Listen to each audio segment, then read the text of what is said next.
کوئی ہمیں ٹیگ کر کے کوئی میسج کر بھی رہا ہے تو کیا ضروری ہے کہ ہر میسج کا ہم جواب دیں؟ واٹس ایپ کے ذریعے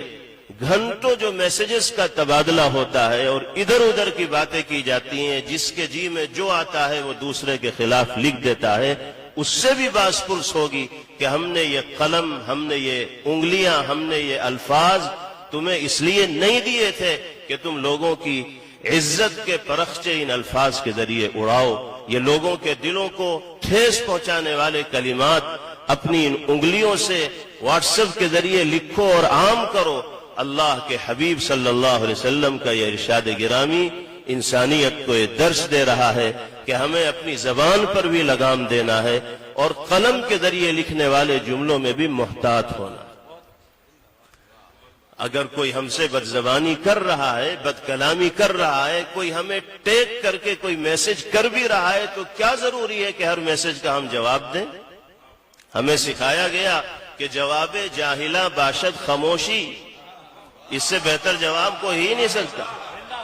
وہ سر پیٹ کے رہ جائے گا۔ بہت اچھا۔ قرآن کہتا ہے وَإِذَا خَاطَبَهُمُ الْجَاهِلُونَ قَالُوا سَلَامًا،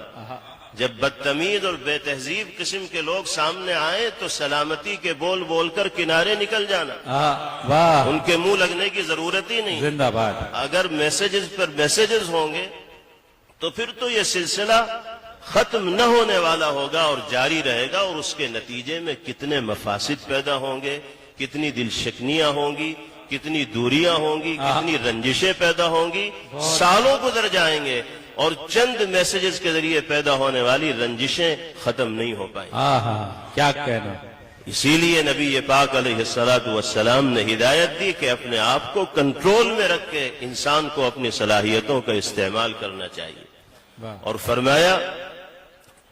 کہ وَخِيَارُ أُمَّتِي أَحَاسِنُهُمْ أَخْلَاقًا، میری امت کے بہترین لوگ وہ ہیں جو اخلاق و کردار کے اعتبار سے عمدہ ہیں، کیا جن کا سلوک، جن کا برتاؤ، جن کا رویہ، جن کی گفتگو مہذب ہے، شائستہ ہے، بڑوں کا ادب و احترام ان کی گفتگو سے چھلکتا ہے، چھوٹوں کے ساتھ شفقت و محبت کا اظہار ان کی گفتگو سے ہوتا ہے، وہ سب کے حقوق کو ادا کرنے کی کوشش کرتے ہیں۔ فرمایا کہ یہ امت کے بہترین لوگ، نبی پاک علیہ الصلوۃ والسلام نے بہترائی کا معیار قرار دیا حسن خلق کو، اور حسن اخلاق میں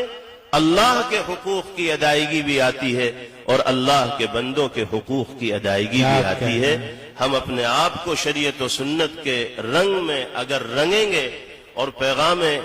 سنت کے مطابق اپنے آپ کو زندگی گزارنے کا عادی بنائیں گے تو حسن خلق کے حامل بنیں گے اور بہترین انسانوں میں اپنا نام لکھانے میں کامیاب ہوں۔ نبی کریم علیہ الصلوۃ والسلام نے فرمایا لا خیر فی فضول الکلام، بیکار کی گفتگو اور بات چیت میں رائی کے دانے کے برابر بھی خیر نہیں ہے، سوائے وقت کے، ضیاء کے، بربادی کے، یا آپسی محبتوں کو کدورتوں میں تبدیل کرنے کے کوئی اور چیز فضول کلام و گفتگو سے ہمارے ہاتھ نہیں آنے والی۔ اللہ تعالی ہمیں ان نبوی ہدایات پر عمل کرنے کی توفیق نصیب فرمائے، اور اپنی زندگی کے قیمتی لمحات کا صحیح استعمال اللہ ہم سب کے لیے آسان فرمائے۔ وآخر دعوانا ان الحمد للہ رب العالمین۔